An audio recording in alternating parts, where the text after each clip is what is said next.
ukubheka lenkonzo yeHinduism. Kepha-ke ngaphambi kwasenze njalo Mkhathini siyayisicela inkosi ukuthi silekelele sokhuluma ngezwi. Baba siyabacelela omakhelwane bethu abadabuka eNdiya okuyibona isikhathi esiningi abalandela lenkohliso yobuHindu. Siyabacelela ukuthi ubahawukele muambule iqiniso ngawe kubona. Sikhulekela ukuthi baye ukwethembela kuyinganekwane mabayithole through generations culture yabo, kodwa bakwazi ukukholelwa kuNkulunkulu weqiniso ubaba indodana nomoya ingcwele. Sikhulekela ukuthi uyenze bayazi indodana yakho nomusa wakho osinikeze wona through yona.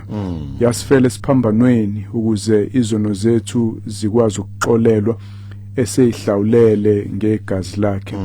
Ngiyathandaza baba ukuthi ande amaKristu phakathi kwamandiya, izwi lakho lisabalale, babe baningi othambisa inhliziyo zabo, baphenduke nabo babe abafowethu okwangempela ngokomoya, ubahlenge ezonweni zabo.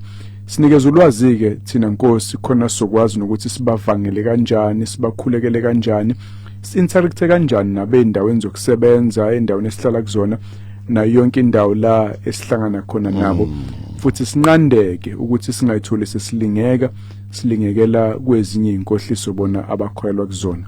Siyabonga ngaleli thuba, siyathandaza ukuthi ukhazimuliswe nebandla lakho liqiniswe ngokuthi likhule olwazini, egameni likaJesu umsindisi wethu.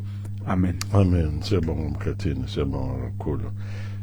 Sikwamukele wena usanda kuvula umsakazo wakho awulate neze. Mina ngudidingo kaNkosi. Excuse me.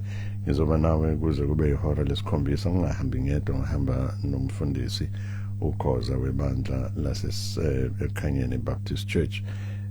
Mkhathini sinale nkonfa ezayo in about 5-6 weeks, ngiyacabanga ngomhla ka-11 kuJuly. Asibakhumbuza abalaleli, iphinde sibameme futhi bonke laba abangaganile nabangakaganelwa, of all ages Mkhathini, whether umuntu uhlukanisile, that's divorced, noma umuntu umfelwa, noma umfelokazi, widow or widower, noma nje akakazi nje agane, noma agane, nalaba abasese nenyoni you approacha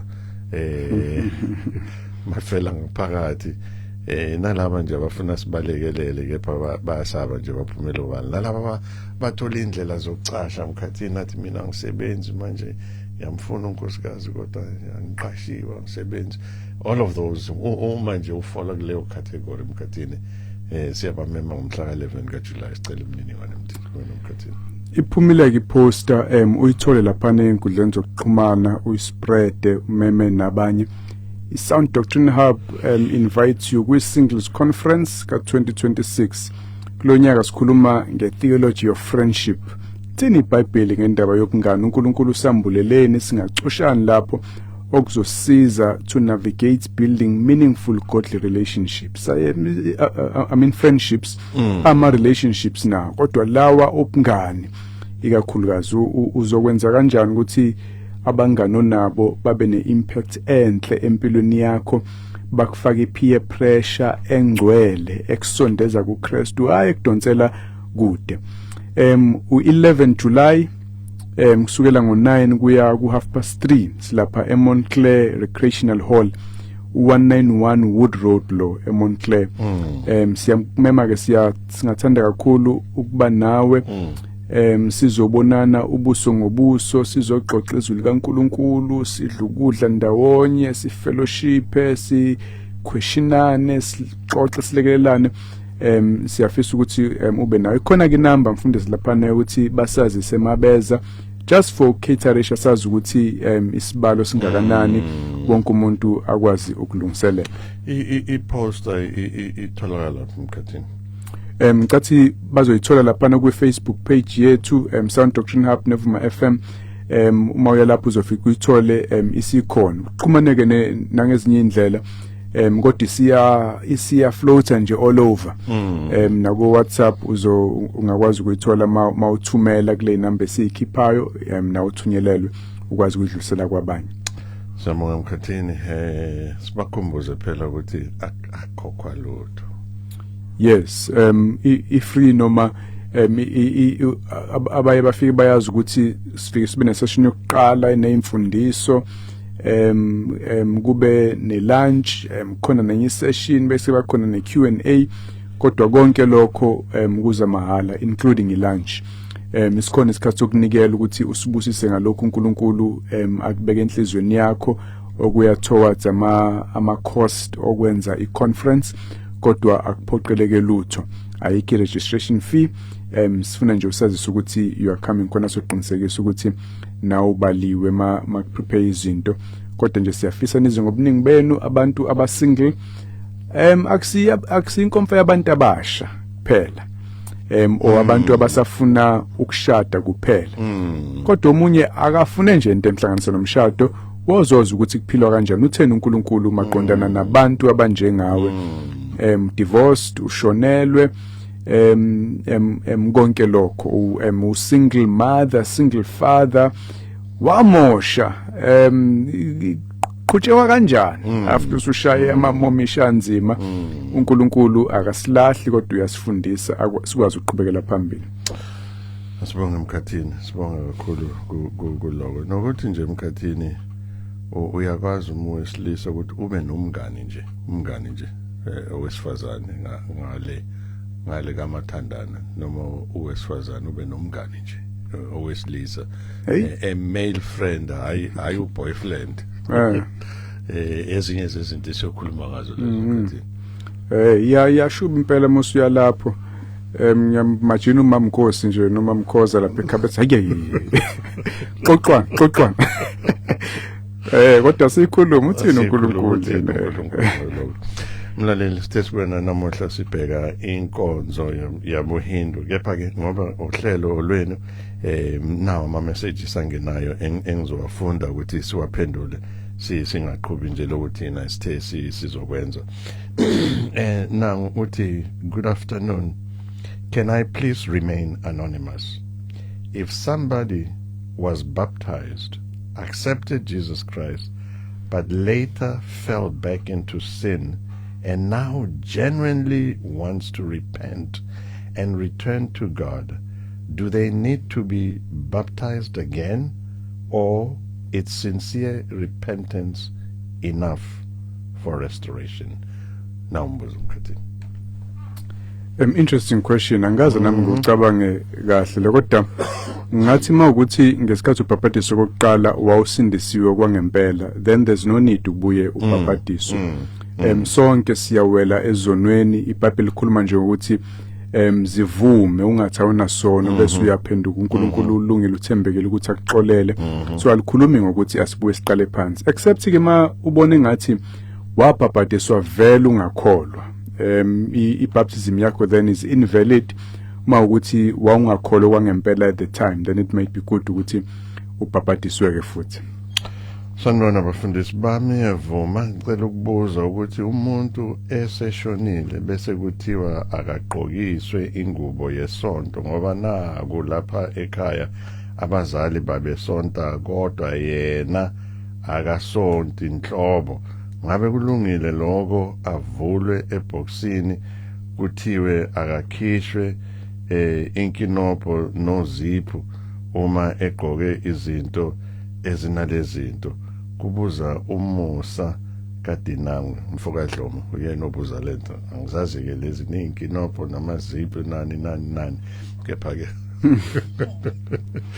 ngicabanga ukuthi imkhuba nje le imgilingwana asisho nje Mkhathini, noma ngabe umuntu ube upope, noma ngabe ube icardinal, noma ngabe ube ubishop omkhulu, noma ngabe ube umprofeti, noma ngabe ube umpostoli, sengikhuluma wonke lamagama ngokwasemhlabeni okumagama amakhulu, ayikho into ethi ezwini lenkosi mawungcwatsha fanele ungcwatshe ngengubo yesonto. Leyo ngubo nje isidwedwe esingasho lutho kuNkulunkulu. Angiphinde asisho lutho leso sidwedwe kuNkulunkulu. Nibukeka nibahle nje enkonzweni, nihleli ngeorder, kunabomama abagqoke kanje, kunamantombazana agqoke kanje, kunezingane ezigqoke kanje, kunabo baba bagqoke kanje. I-order enhle leyo emehlweni ethu. It's a beautiful order.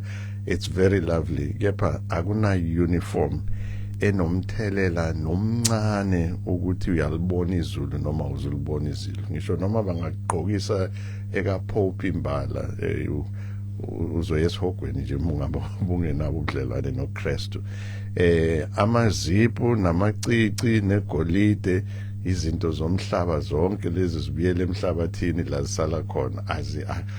Akunakuthi ezulwini cha kunabo bling bling.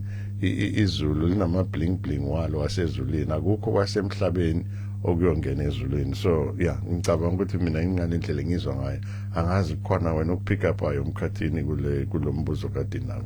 Cha, ngicela uphendula kahle. Nga-eda nje ukuthi namasudu ethu, hayi ma-uniform phela, namasudu ethu masale emathuneni nawo, hayi ukuthi ngoba ugqoke isudi ungayigqoki uniform ungcono somehow.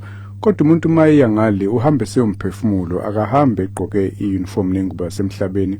Lokho nje kuzoyibolela ethuneni. Okubalele ukuthi umnguphi noNkulunkulu ngokomphefumulo wakho zixolelwe yini izono ngokukholelwa kuJesu Kristu, noma bewuthemba imisebenzi nezinto zenzela ibandla. Insindiso iza ngokwethemba uJesu wafela izono kuphela. Uma ngabe uma wakho noma othandiweyo wakho noma ingane yakho noma umzali wakho awumphathi kahle manje, noma ungamthengela ibhokisi elibiza kangakanani eseshonile, ulala ngomqamelo omubi manje, ulala ngombhede oyiskebe, ulala umzimba ubuhlungu mevuka ekseni, kuqhuma amathambo bengaqhumi, ebese meseshonile yomthengela ikasket likanokusho eline continental pillow, uhamba uyopenda ekhaya kube kuhle ukuthi thina masifika songcwaba siba izeleze lonke lelo mkhathini, thatha le mali nje ukhokhela ingane esikoleni. Futhi kuze kungcono amaNazaretha la mkhathini, ibandla lamaNazaretha vele bakufake whatever into angabakufaka yona nje, because zonke lezi zinto ezibizayo azingene ezulwini. Okungasho ukuthi kumbi abantu abasebenza amakasket ningizwe kahle, asigxeki ukuthi kumbi, but zonke lezo zinto lezo izinto zala emhlabeni eziphelela la emhlabeni azizukungenisa ezulwini, azizukwenza uma wakhe akuthande ngcono, because lesikhathi ephefumula ukugcina uvula amehlo la yophila khona ingunaphakade, akasana anything to do nento enzeke emhlabeni. So ungamtshelanga ukuthi uyamthanda manje, ungamnakekelanga manje, ungampendelanga umuzi wakhe manje, ungamthengelanga icontinental pillow manje, maseshonile nje izelezelelo mkhathini. Amen impela. Masinganayekeli okwangaphandle kuphela, kodwa asibe nendaba nomphefumulo. uNkulunkulu la anendaba khona. What about izono zakho? Ayikwazi ukuvela iyekwe nje, uyamdinga umsindisi, sondelana naye manje usaphila. Sondelana nomsindisi manje usaphila. Right, besidlulisa lawo ma messages wenu. Bayangena abanye. Asikwamukele emoyeni sawubona. Bingelele bamnkosi babukhoza egameni lenkosi yethu Jesu Kristu. Mina ngicela ukubuza ukuthi kuyikhona umuntu makade engakholwa engasindisiwe bese kuthiwa akuthenga umfundisi. Lo mfundisi usuke ezothini ngaye na? Ngicela ukubuza Thembi Dimba. Ngibingelele bamnkosi babukhoza egameni lenkosi yethu. Siyabonga Thembi. Kunye nje kunenkinga nako kuloko okukhulunywa okaDimba. Uthi kuthengwe umfundisi. Uthengwelana umfundisi wokuqala nje ilelo mhlamba ngasichazela wena ke bakhoza mhlamba ngoba uyathengwa ungakwazi ukuphendula. Thina singathenga sikwazi, but ke nayi into mkhathini engikholela kuyona. Inkonzo yomncwabo akuyona inkonzo ehlele umuntu emhlabeni. uNkulunkulu kuphela waziyo ukuthi umuntu uyoshona nini afe nini. So mina njengonkosi inkonzo yomngcwabo ngiyithatha njengenkonzo kaNkulunkulu. In fact, it has nothing to do masekukhulunywa ngempela ngokuya kwami ngabe akukhulunywa umuntu osefile, especially ngenkonzo yomngcwabo. Lelo langa lelo ngicabanga ukuthi i-appointment uNkulunkulu enayo efuna ukukhuluma nabaphilayo, abasindisiwe nabangakasindiswa, ikakhulukazi abangasindisiwe. Ngalelo langa lomngcwabo njengami nje angifune ama speeches emgcwabeni nami ngizovuka nginipokele nonke manikhuluma ama speeches. Lelo langa ngifisa nje ukuthi kuculwe, kufundwe izwi, kushunyayelwe kuphela. Nina nifuna izitori nokukhuluma funa nolunye usuku nizenzele lezo zinto lezo ngalelo suku. Inkonzo yomngcwabo inkonzo la kufune kumfundisi. Ngicabanga ukuthi yiko nezangoma zibiza befundisi ngenkonzo yomngcwabo, azingcwabani zodwa zihlale zifuna befundisi, because uNkulunkulu yena osuke efuna ukukhuluma nabantu ngokubuka indlela esiphila ngayo differently, ukuthi konke sikwenzela uNkulunkulu. Manje umesethenga umfundisi sekufanele enze lento efuna abantu abamthengile, angasenzi lento abizele yona uNkulunkulu. It's just my personal view mkhathini. Nami ngithi abefundisi abangcwabe uma isikhathi sivuma nje aswathatha amathuba sambe soshumayela ivangeli emngcwabeni. Angazi nami kahle leyo kuthenga mhlawumbe kusukufakwa nje imali kapetrol mayihambile makuthi kunjalo asikho isona, kodwa singacharge ukoshumayela. Masijabule makuthiwa wozomemezela ivangeli emngcwabeni ufike ukhuluma iqiniso, hleze uNkulunkulu asindise inqwaba zabantu esuke zifikile laphana zithukile futhi njengoba kufiwe. Ithuba elihle kabi lokumemezela ngoJesu okwazi ukusindisa umuntu ekufeni. Ngiyayithanda futhi imingcwabo mkhathini, because somehow imingcwabo inalento yokukhumbuza abantu ngereality yempilo. Futhi mebezwa intshumayelo emngcwabeni, I think izwakala differently than izwakala on a Sunday noma eredweni. Because abantu basuke beze ngenhloso la ethile, bese uNkulunkulu bathola inhliziyo zabo zikulungele ukuthi bamlalele. Angithi abantu mabafe, but ngiyayithanda imingcwabo. Asibheke iHinduism mkhathini, yini lenkolo yeHinduism, ibuyaphi?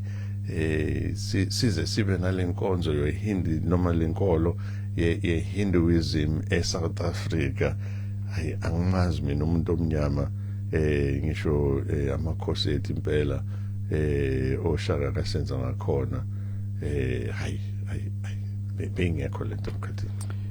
Inkolo endala yaseNdiya ndala kakhulu kune Islam eIndia kwakuphilwa ngayo.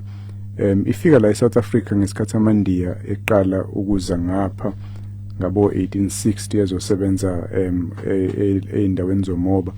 Afika nayo inkolo yawo siyawazi ke manje agcwele akhulazi la eThekwini.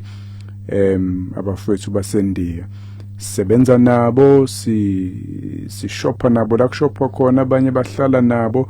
Uyayuzwe kuthiwa uDiwali, uyayubone amathempeli akhona, ubone izithombe zoNkulunkulu abathiza, umunye unomboko ngathi wendlovu, umunye ngathi inkawu. So yizona zonke lezo zinto esifuna ukuzazi namhlanje ukuthi kusokwenzakalani la.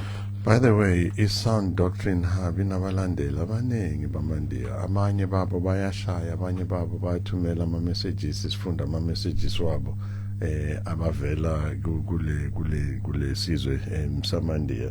So ngiyafisa ukuthi sikwenze lo, sikumemezele lo abantu bazi ukuthi lento esikhuluma ngayo akuyona nje into esiyithathele emoyeni emkhathini.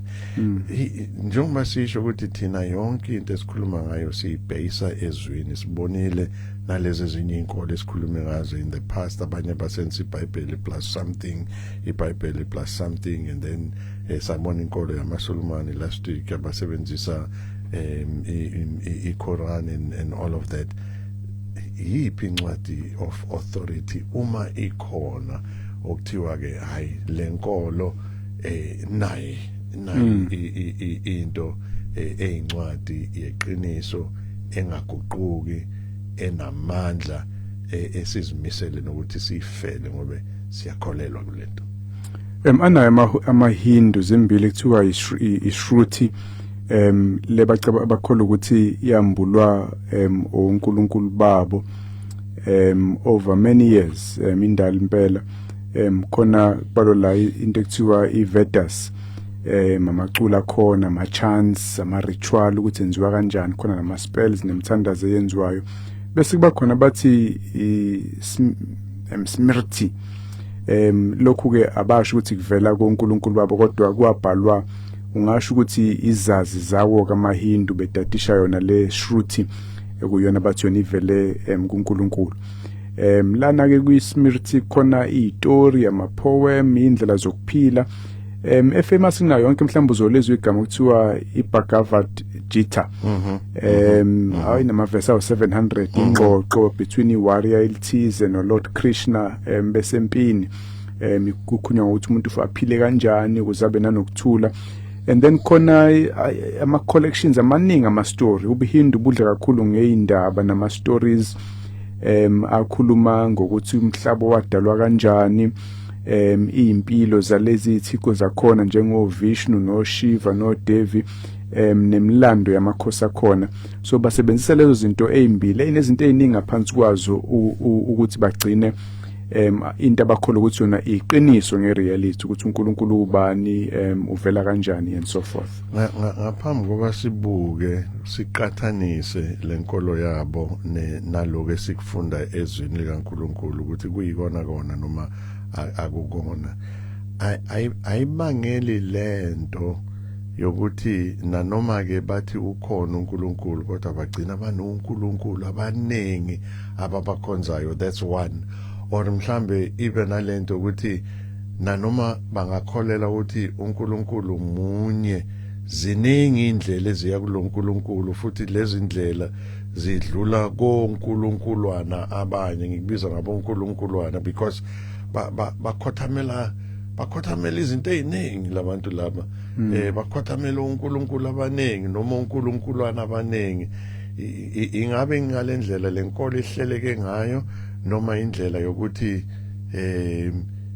labo uNkulunkulwana babayisa kuNkulunkulu mhlambe umbuzo ohlobene naloyo kubona bayafana naloNkulunkulu wethu who claims ukuthi uNkulunkulu osupreme abekho abanye uNkulunkulu. So amaHindu ahluke kakhulu kunobuKristu mhlambe even noIslam neJudaism okwama religions anoNkulunkulu oyedwa. AmaHindu akholelwa ukuthi kukhona isupreme reality abathi uBrahman bathi uyena okudalelwe kuyena yonke into ekhona makanabulili uinfinite akana form kodwa ke uyiveza ngenqwaba yoNkulunkulu amaHindu kanenqwaba inqwaba yoNkulunkulu ababaleki kahlahlwa ngempela kodwa ke isikhathi esiningi amaHindu imndeni iyayikhethela their favorite deity uNkulunkulu wabo kuthiwa iIshtar Deva uNkulunkulu abazomkhetha abazokuyena abazofocusa kuyena amaHindu asebenzisa nezitechu kuthiwa mutis yabona ngizama ukufunda amagama esindi la khona izitechu noma izithombe kuyizona abazoyisebenzisa ukuxhumana naloNkulunkulu abadume kakhulu uNkulunkulu kubona bathatha khona kuthi uBrahma abathi umdali yena wadala yonke into khona kuthi uVishnu abathi uyena olondoloza yonke into njengoba iqhubeka nje ikhona igcino uyena makuneyinkinga uyehle zemhlabeni angenelele nayo mayiqhamuka ufika in different forms ufike uKrishna ufike uRama khona umunye kuthiwa uShiva abathi yena ke uyadestroya iuniverse bayibone ngathi inecycle izohamba iphele uShiva yena ko idestroyayo bese kuphinde kudalwa enye kukhona uDivine Mother Shakti Devi abambona njenge creative energy nayo vela in different forms buya be uSarawati a goddess of knowledge music and arts abuya be a goddess of wealth mabuya be umuntu wesifazana oyiwarrior then abanye uNkulunkulu abapopular kubona ekakhulu za South Africa uzothola Ganesha lo ongathi unombobo wendlovu bathi yena ususa ama-obstacles so amahinda amaningi mayizoqala i-new project azothandaza kuyena-ke uGanesha ukuthi izinto ihambe kahle khona kuthiwa uHanuman ulo cisha afane abe nobuso ngathi benkawu bathi yena urepresenta ukuyinikela ngokugcwele kuNkulunkulu wabo urepresenta amandla nokwethembeka so inqwaba mfundisi inhlanhla inqanqathela yonkulunkulu uyayichuzela ukuthi imuphi obalekile kuwena imuphi omthandayo bese ukhonza yena ngaleyo ndlela afuna ngayo amahinda akholwa kanjalo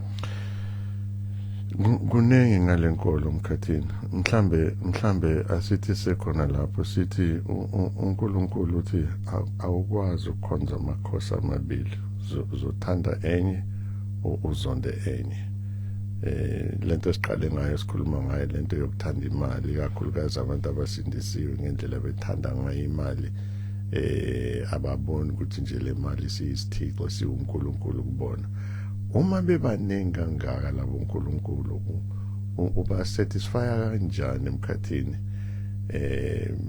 awuvusi isikhwele komunye njengoba uthanda omunye noma abakholela kulenkolo mabafuna umsebenzi baya kuNkulunkulu womsebenzi mabafuna ingane baya kuNkulunkulu wefertility mabafuna inhlanhla baya kuNkulunkulu wenhlanhla mabafuna izitha babhekane nezitha zabo balandi inkabi yabo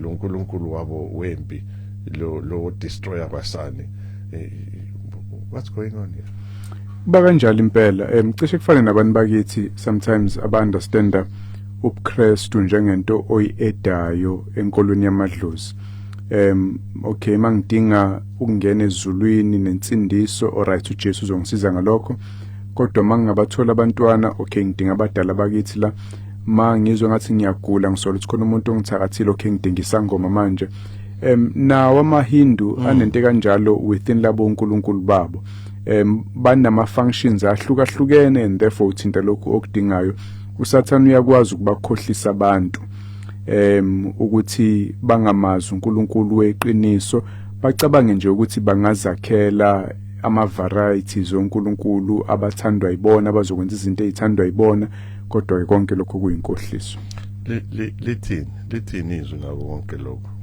ngaphambi sibona ukuthi kahle yini inhloso yale nkolo phambi koba singena ukuthi yini inhloso yale nkolo iyaphila lenkolo asibheke kiko konke lokho esikhulumile lithini izwi likaNkulunkulu leBhayibheli esikholela kulona mayelana nalento lokho kubalekile emkhathini because nginabo abantu engibaziyo amangena kule nkolo le yobuHindu esidila ngayo iningi labo noma ngathi bonke abangenanga kule nkolo ngoba beyikhetha njengenkolo bangene bexakekile omunye nje ungena exakekile enecala elihamba iminyaka kwatholakala ukuthi kunomuntu othi angathola usizo la omunye bengayithola izingane angazi kushuthi mhlambe umnyama namadlozi besehlulekile I don't know but beza la so lithini izwi ngako konke lokho mkhathini sokuqala nje asikhumbule ukuthi inkohliso ukuthi uNkulunkulu uzambule kwimbhalo eminingi yahlukahlukene uHebrews 1:1 uNkulunkulu wakhuluma emandulo kokhokho ngabaprofeti nangendlela eziningi ngamathuba amaningi kusho umbhalo wencwadi yamaHebheru ekhuluma ngeTestament elidala incwadi yabaprofeti zaka-Israyeli uverse 2 ekugcineni kwale mihla ukhulume kithi ngendodana ayimise ukuba ibe indlalifa yakho konke futhi owadala ngayo izwe kule mihla siphila kuyona uNkulunkulu ukhuluma ngoJesu uJesu usebenzisa abapostoli ukusibhalela iTestament elisha izwi likaNkulunkulu weqiniso iBhayibheli iTestament elidala neTestament elisha ngiyafisa ukuthi in that context umkhathini mhlambe simquote uPetro ekhuluma ngalento simfunde ukuthi alikho noma ayikho irevelation noma ayikho isambulo noma kukho into ebhalwe ezwini likaNkulunkulu from kuGenesis size siyofika encwadini yesambulo noma uNkulunkulu esebenzisa abapostoli nanoma esebenzise abaprofeti ukuthi kubhaleke lento but bebengazibhaleli into ecatshangwa yibona uma ubheka yona lenkolo esikhuluma ngayo uShiriti oShiruti bese ubheka uSmiriti uSmiriti izinto ezikhunjulwayo nje ezibhalena noma ubani so abangathi hayi nalabo umpostoli Paul bebeyibhalela nje baze baquote umpostoli Paul athi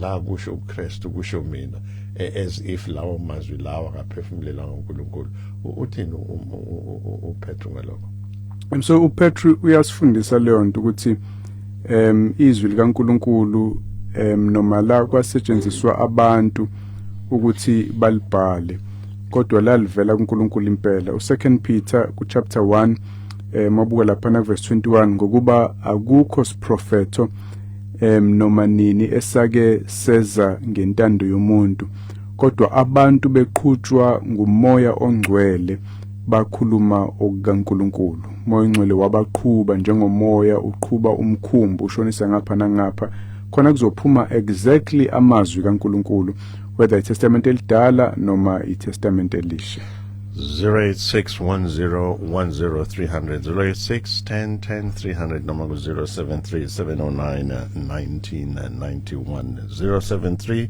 7091991 noma lapha ku Facebook page yethu iSound Doctrine Hub Facebook page noma sithathe ucingo lakho bukhoma khona la emsakazweni ku 086101030 now Pastor B kaNdlovu gatsheni le phansi inqanawe impela Ketho Ridge utha wasibonga umusa nothando nisinika lona uJesu amen bobaba awusesikhona sibuka ngqo umsakazo wethu kwi radio ivuma uphumzile kaMtaung uthi amen bafundisi bami kuyomsiza ngani umuntu ukuzuza izwe kepha lahlekele ukuphila kwakhe ukuphakade kusho uphumzile kaMtaung le eNewcastle xolise uThabiso kaMahema Mayema ati I'm listening to your informative spiritual show my pastors keep up the good work of Christ ebese usibusiso kacele umakaya ati amen bafundisi bami siyabingelela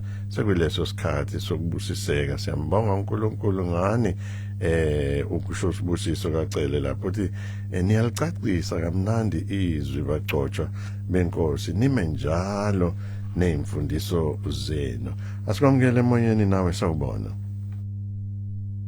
Ngiyaphila thina ngiyaphila siyaphila nkosi yami sikhuluma nobani kuphi umpetha okhulumayo Nyambos umpetha Mpetha ngizwa ngathi uthi Mthetha ngiyaxolisa mfowethu sometimes ke nasibuzela ukuqonda kungaba ngathi sibuzela ukuba mhlawumbe siphikisa kanti ke kuhle sibuze singavani kodwa yonke lento siyenzela ukuthi siqonde ukuze ke ngoba ke anything elishoyo noba sivumelana kodwa ikhona into sifundayo absolutely uqinisile impela Mpetha so kule ndaba eyeHinduism into endiyiqaphele umzekelo ngeChristianity eSouth Africa ifike ngo1652 okusho ukuthi there was life before iChristian religion so iHinduism okusho ukuthi nabo iChristian religion ifike benendlela ababe bephila ngayo kodwa bona abakange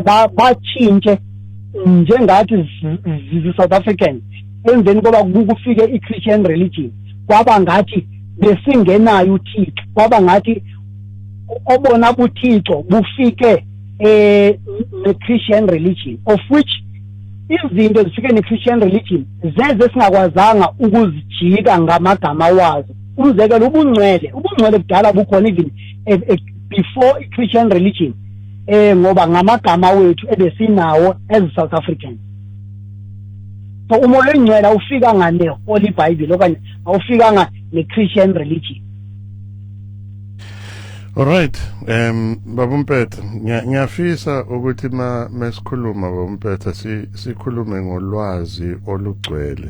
Inkolo yobuKristu ayifika ngeAfrika ngo1652, amabhunu afike eSouth Africa ngo1652. inkolo sesiyibiza ngenkolo yobuKristu. By the way, angiphinde ngicacise, uKristu akazange ukuzoshumayela inkolo. uNkulunkulu akabelongi kwinkolo ethize. uNkulunkulu akuyena uNkulunkulu wamaKristu kuphela, uNkulunkulu wabo bonke abantu abadalile. Now, uma sifuna ukukhuluma ngenkolo in the context yenkolo njengami nawe, njengoba sikhuluma ngenkolo lesibizwa ngenkolo yobuKristu, asivumelana ukuthi sisebenzisa lelo gama as a technical term, ayifikanga ngo-1652, akulona iqiniso lelo. In fact, inkolo yobuKristu mongafuna ukusho yaletha uNkulunkulu. uKristu eseyingane encane, uHerode efuna ukumbulala, uNkulunkulu wathi akathathe uKristu ayocashiswa eAfrika. Ngilalele phela baba, ngithi ngicorrecta lento ishoyo ukuze umlaleli olalela ahambe ne-information eright, hayi ngelona iqiniso.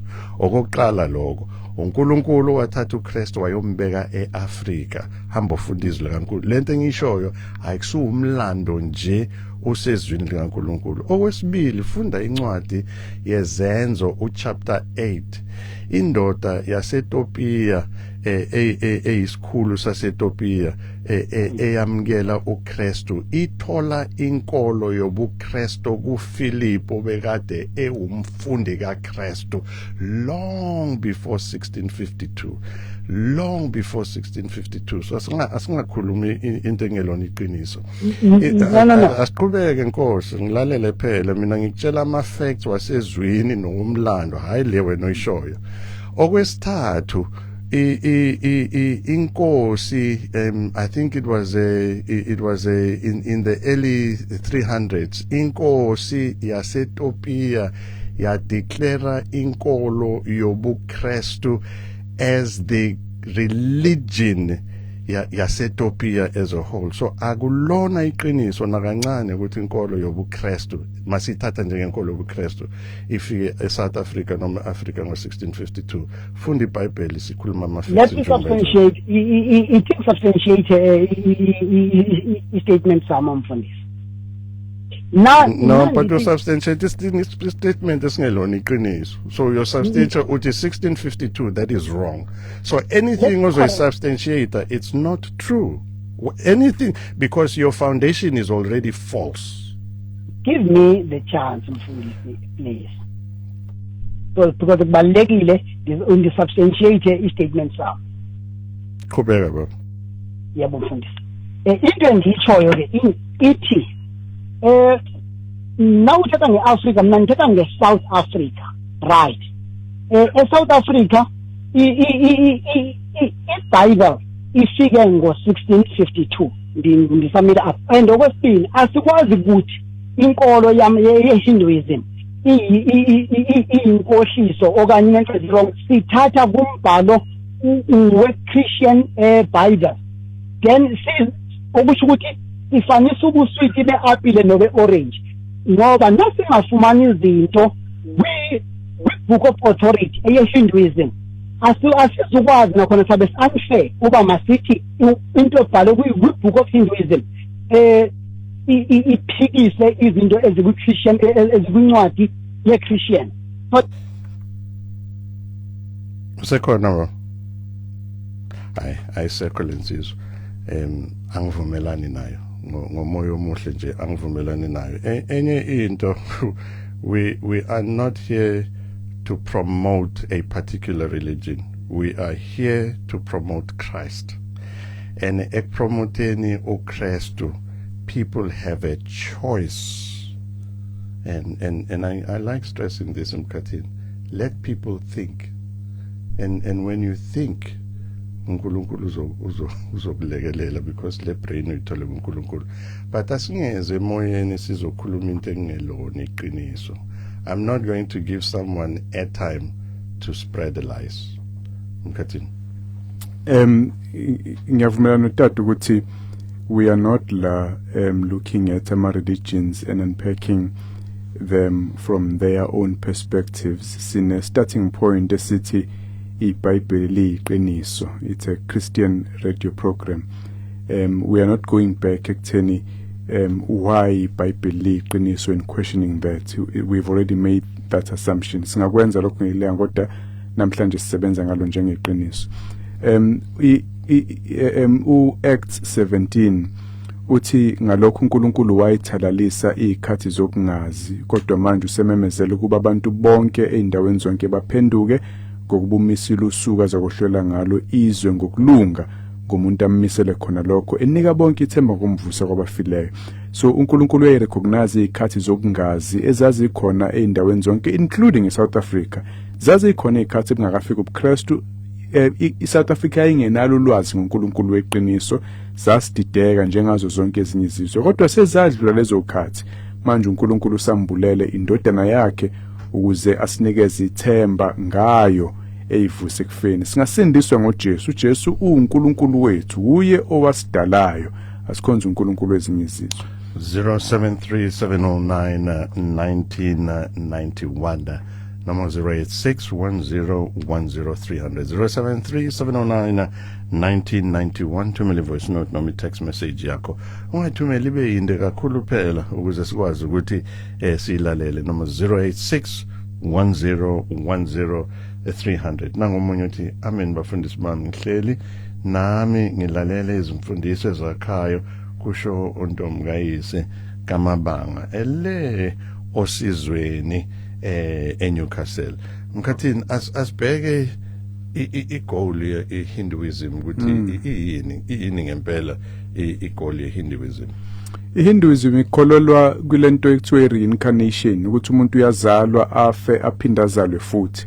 The ultimate goal ukuthi ugcina uphumile kuleyo cycle bayibiza ngemoksha leyo nto leyo la khona ugcina usumunye no Brahman lo abathi ultimate reality. Kodwa ke leyo ukuthi uzalwa uphinde ubuye uzalwe futhi dependa kulento abathi karma. Izenzo zakho zinama consequences. So mawenza kahle uba ne positive karma, uzozalwa usuyinto engcono next time uzalwa. Maungenzi kahle uzozalwa ushone emuva ukuthi ungagcina igokorosha.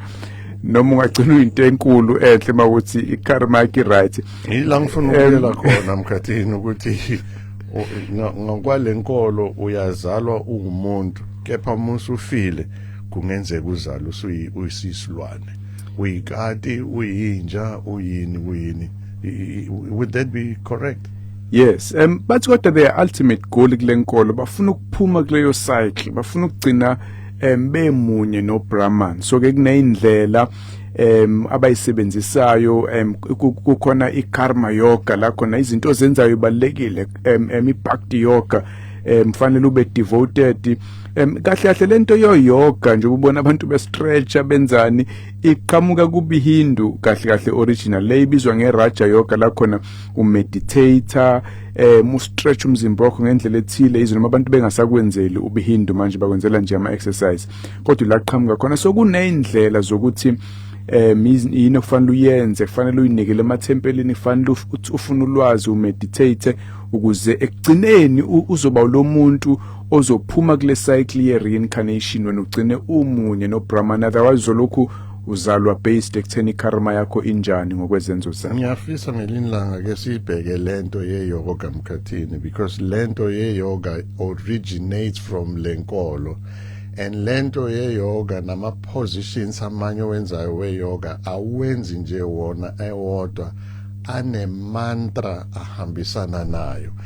And leyo mantra imantra ebhekene nankulunkuluwana thizeni kulabo nkulunkulu esikhuluma ngabo. So awukwazi nje ukuthi iyoga nje innocent, ungenza iyoga umeditate eBhayibhelini, ungenza iyoga une scripture references onazo. Iyoga i-originator kulezinto nalama mantra ofundiswa wona kuma yoga aphiza labo nkulunkulu labo esikhuluma ngalo.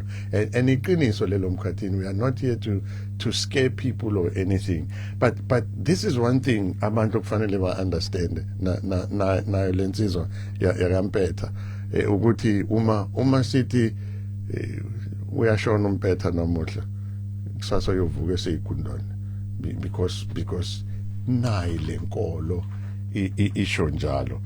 So inhloso ukuthi abenze konke okusemandleni ukuthi basike bafane no Brahman. ilokho impela bakuhlosile ukuthi baphile ngendlela babe abantu abayindlela ukuthi karma yabizo bayinhle kodwa ultimately bazogcina bona bemunye nalokhu uNkulunkulu through lama process abawenzayo ke nama rituals abawenzayo including le meditation using yoga. Izwi likaNkulunkulu ncwadi yabaseHebrew no Johane chapter 5 baphikisana nje nayo lento le masikhathini. uHebrews 9:27 njengokuba futhi kumisiwe ukuba abantu bafe kanye awufi kaningi ufa once kuphela emva kwalokho kube ngokuhlulelwa awuzukubuya musuyenye into makade usufile mawufa uyohlulelwa. Uthi verse 28 kanjalo noKristu wanikela kwaba kanye ukuba athwala izono zabaningi ayobonakala ngokwesibili engenasono kulabo abamlindele ngokulangazelela kube ngokusindiswa. Uyafa uhlulelwe, the only way escape ukuthi ungahlolwa uNkulunkulu ukukholelwa kuJesu Kristu owanikelwa ukuthi abe inhlawulo yezono zabaningi. Asibonge ukuhlala nathi angiyenze futhi lento asiphushi religion siphusha umbuso kaNkulunkulu. Embusweni kaNkulunkulu kungenwa ngoKristu kuphela. We are not making an apology for that. Ilungelo lethu lokuthi sikholele lokho. Si aware ukuthi uNkulunkulu akayena umKristu. uNkulunkulu yispirit, uKristu akathunyanga uNkulunkulu ukuthi azoestablisha ireligion noma inkolo ethize. Kristu uzo-establisha umbuso kaNkulunkulu okungenwa kuwona ngoKristu nanoma ngabe bakhona-ke uNkulunkulu anabathile nanoma ngabe yikhona izinkolo ezithize lezo inkolo azizubona umbuso kaNkulunkulu okungenwa kuwona ngoKristu. So we are unapologetic ngoKristu futhi lo Kristu umufuna ukwazi ngaye umbone ezweni likaNkulunkulu unapologetic for that. uNkulunkulu kanibusise sibonane nani ngesonto elizayo. Khumbula belo funda ukuyifundela iBhayibheli ngokwenza njalo students kaMoya oNgcwele kuyena osuperintend iBhayibheli from Genesis to Revelation.